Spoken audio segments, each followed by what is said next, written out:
Ya, pemirsa, masyarakat tentunya sudah tidak sabar untuk mendapatkan vaksinasi booster. Namun harus paham dulu apa saja syarat dan efek dari vaksinasi booster ini. Kita akan membahasnya bersama dengan epidemiolog Universitas Indonesia, ada Bapak Tri Yunis Miko. Halo, selamat siang Pak Miko.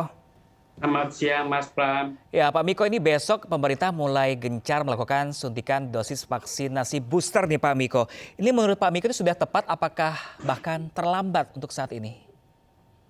Ya, satu adalah ajas keadilan. Kalau cakupan dosis kedua di negara kita masih kurang dari 50%, sebaiknya booster dan vaksin kedua digalakan dua-duanya.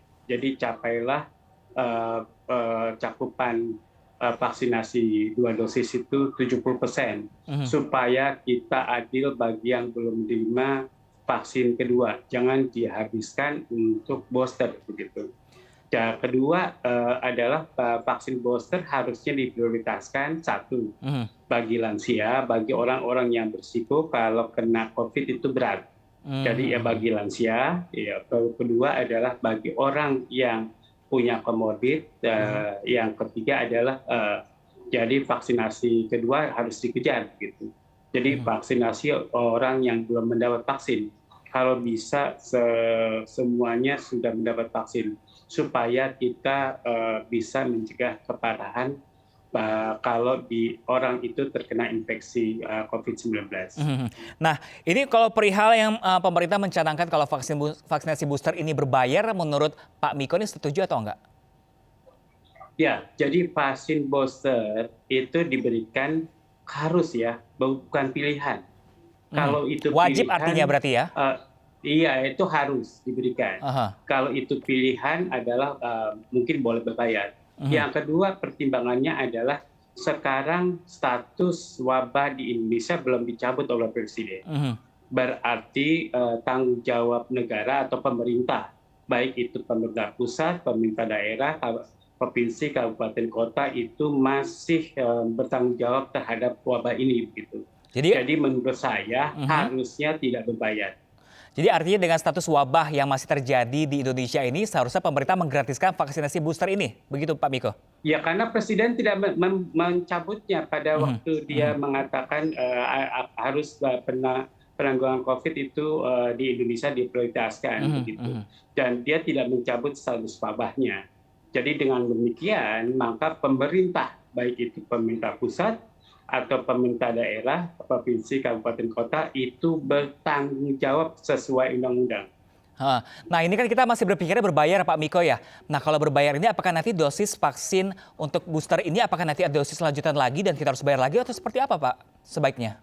Ya, ya, jadi vaksinasi COVID-19 tidak memberikan imunitas yang panjang. Mhm. Mhm. Jadi menurut saya jangka waktunya adalah 1 tahun sampai 3 tahun. Itu imunitas yang pendek ya, 1 sampai 3 Mhm. tahun. tiga Mhm. sampai 5 tahun sedang, di atas 5 tahun itu panjang. Mhm. Jadi kayak di PT itu 5 tahun ke atas, jadi itu panjang. Apalagi campak itu 25 tahun ke atas.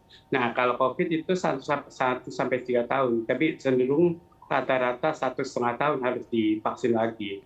Dan itu adalah pendek. Jadi pemerintah harus menentukan kapan vaksin tidak berbayar, seharusnya kalau Mmm. wabahnya sudah tertanggulangi Mhm. atau status wabahnya sudah dicabut oleh pemerintah begitu.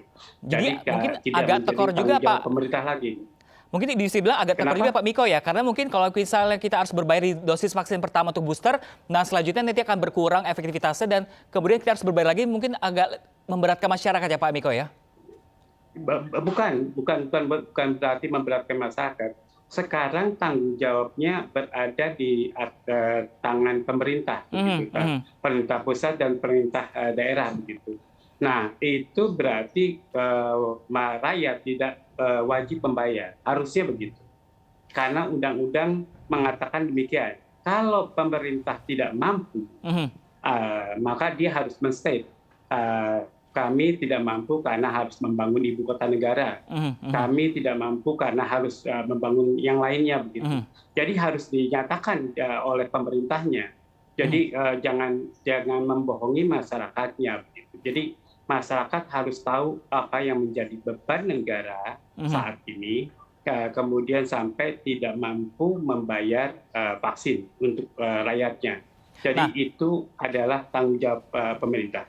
Nah, Pak Miko, ini kemarin vaksin gratis aja, belum tentu semua orang mau divaksin, Pak Miko. Nah, kalau untuk saat ini sebenarnya Betul. sih, seberapa efektif sih vaksin booster ini untuk masyarakat? Jadi isunya sekarang adalah dari penelitian-penelitian homolog itu artinya sejenis ya. Kalau Sinovac atau Sinopharm tidak dianjurkan Mhm. boosternya itu sejenis. Jadi kalau Sinovac boosternya itu Sinovac lagi tidak dianjurkan. Dalam penelitian-penelitian itu tidak meningkatkan sampai dosis protektif gitu Mhm. Mhm. antibodinya. Jadi kalau homolog Sinovac tidak dianjurkan, kemudian homolog Sinopharm tidak Mhm. Mhm. dianjurkan, yang dianjurkan adalah sekarang heterolog. Jadi Ya, harusnya dosisnya tidak sejenis untuk boosternya. Jadi kalau udah Sinopharm dikasih ya yang lainnya selain Sinopharm. nah, Boleh Pfizer, ya, boleh Moderna, boleh AstraZeneca dan lainnya. Pak Miko, ini kan kalau dipastikan berbayar, nih apa yang harus dilakukan pemerintah? Karena kita untuk mencegah antisipasi penimbunan vaksin kah, pemalsuan vaksin kah, sampai nanti adanya mungkin ada permainan harga. Apa yang harus dilakukan pemerintah?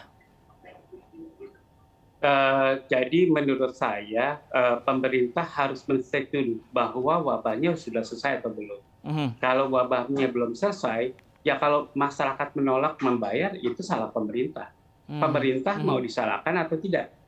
Ya kalau rakyat ini sudah harga naik, Mhm. kemudian sekarang banyak yang dirumahkan, banyak yang udah kontraknya dilepas, gitu. Jadi banyak yang tidak bekerja sekarang.